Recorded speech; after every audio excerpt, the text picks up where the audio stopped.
आज हम लोग बिहार के कुछ प्रसिद्ध ऐतिहासिक स्थल के बारे में जानेंगे, उसको पहचानने के लिए सीखेंगे कि कैसा है, उसका क्या महत्व है। हमारे हाथ में एक तस्वीर दिख रहा है, सब आदमी इसको गौर से देख लो, ठीक है? सब आदमी इसको गौर से देख लो। ये जो तस्वीर तुमको दिख रहा है, ये है केसरिया स्तूप। क्या है?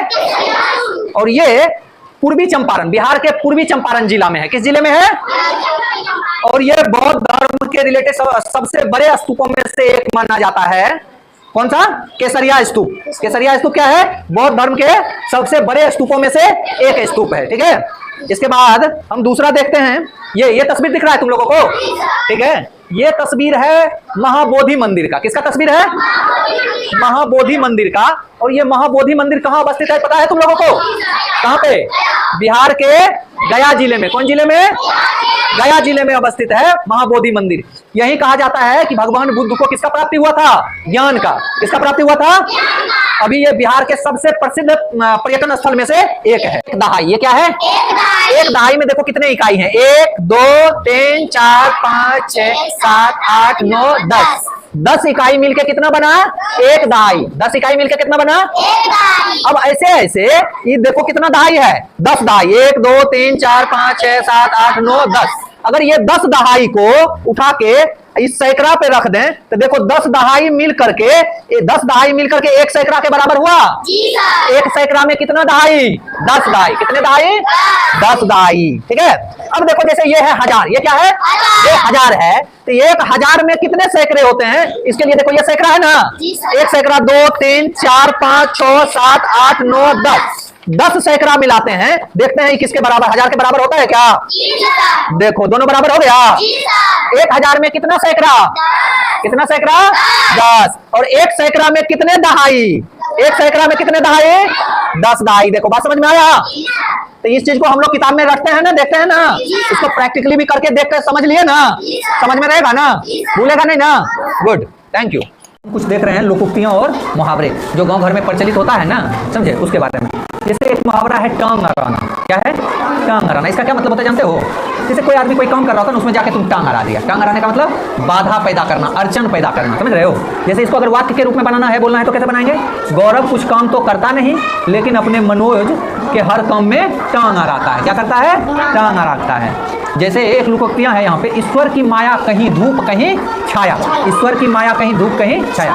इसका क्या अर्थ होता है? ईश्वर का महिमा अपरंपार है, ईश्वर की बातें जो है विचित्र है। क्या होता है कि जैसे कोई व्यक्ति, क्या इस गेम का नाम है अंक बताओ नंबर पाओ। इसमें कुछ सवाल दिए हुए हैं, उसका आंसर जवाब हम देंगे और तुमको चूज करना है कि कौन सा सही सवाल है, किस सवाल का हम जवाब बोले हैं। जो ज्यादा आंसर को टिक करेगा वो अंत में क्या होगा? विनर। तो चलो ठीक है। 3 पॉज कर लीजिए। जो अपना रैंक दे दिया।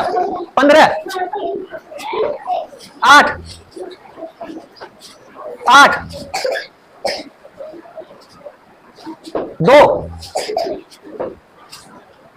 14 4 28।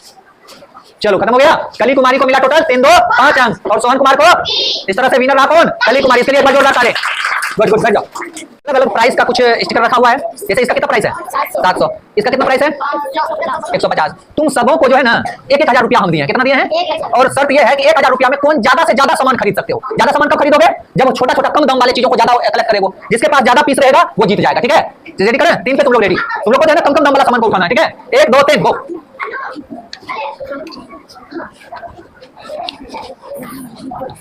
देखो ना तुमको इधर दिख नहीं रहा है? उठा ना उठा। 1000 से बेसी जिसका प्राइस हुआ वो गेम से आउट हो जाएगा। सामने हाथ में जोड़ करके 1000 से ज्यादा भी नहीं होना चाहिए, ये भी ध्यान रखना। लो ना अगर पूरा है तो 750। अब हम गिने काउंट करेंगे। 1000 से ज्यादा नहीं होना चाहिए। लाओ कितना हुआ? स्टॉप। देखो तुम्हारा 110 3 3 3 6 6 5 11 तुम आउट हो गई। तुमने 1000 से ज्यादा कलेक्ट कर ली। तुम्हारा है 250 4 2 6 7 4 1100। 1000 से ज्यादा का सामान ले ली। ला तुम्हारा 150 150 300 300 2 500 5 3 800 का लिया है। ये चारे को सामान लिया। तुम कितने लिया है? तुम तो बहुत सामान लिया है। 50 20 70 7 12 18 40 85 25 95 370 125 230 12। ये लड़का विनर हुआ। ये 1000 से कम में ही कितना सामान का मार्केटिंग किया? 3 4 5 6 7 8 9 10 11 सामान। Very good. इसके लिए ताली बजा दो। Good good good. चलिए बैठिए आप लोग। ये हम श्रुति संभिन्नार्थक शब्द के बारे में आज FLN कीज के माध्यम से जानेंगे। श्रुति संभिन्नार्थक शब्द क्या होता है कि वो सुनने में तो एक समान लगता है लेकिन उसका अर्थ अलग अलग होता है। बात समझ रहा है? जैसे बदन, वो दोनों बदन, बदन मतलब होता है शरीर, क्या होता है शरीर, लेकिन वो दोनों वदन, वदन मतलब होता है मुख, क्या होता है मुख होता है। कोई दिक्कत? 1 2 3 4 5 6 7 या इधर से गिनते हैं 1 2 3 4 5 6 7, जैसे इसमें देखो 4 3 7 4 3 7 डॉट है ना, तो हमको क्या करना है, इस 7 केला किधर से किधर पूछा रहा है, इसमें से हम कोई भी एक केला उठा के रख लेंगे इसको, ठीक है। इसके बावजूद हमें इस तरह से अरेंज करना है कि फिर किधर से गिने, फिर किधर से गिने वो पूरा 7 ये हो जाएगा, ठीक है। तो कौन रखेगा सबसे पहले, ठीक है। देखो एक केला, देखो कोई केला केला दिया साइड में, अब तुम इसको अरेंज करो, ठीक है। देखो यहाँ अभी 1 2 3 4 5 6 1 2 3 4 5 6 सही बोला ना, करो भाई करो, चलो ये हटाई, दूसरे को उठा के दूसरी जगह भी रख सकते हो, कोई दिक्कत है, पूरा सही लगे कोई अब तुम इसमें किसी केला को उठा के किधर रख सकते हो और उसको साथ साथ में किसी को ये साइड में, ठीक है। दूसरे केले को हटाओ किसी और जगह रखो, जैसे यहाँ पे रख दिया, इस तरह से दो मैंने किया, ठीक है। देखो 1 2 3 4 5 6 1 2 3 4 5 6 पूरा हुआ, 7 पूरा हुआ, ठीक है। फिर रख देते हैं, अब ट्राई करेगा क्या करना है, पता है ना तुम लोगों को, 1 2 3 4 5 6 7 केला है, किधर से इधर से मिलेगा, इधर से इसमें से हम क्या करेंगे, एक केला को हटा लेंगे, फिर बाकी बचे हुए केला को हमें इस तरह से अरेंज करना है, वो फिर से क्या हो जाए 7, अब ट्राई करेंगे, ठीक है। चलो कोई ये पता किया, चलो पता करके बाकी क्या करेंगे, ठीक है ना। चलो अब ये 7 केला दोबारा हुआ, ठीक है, ठीक ठीक।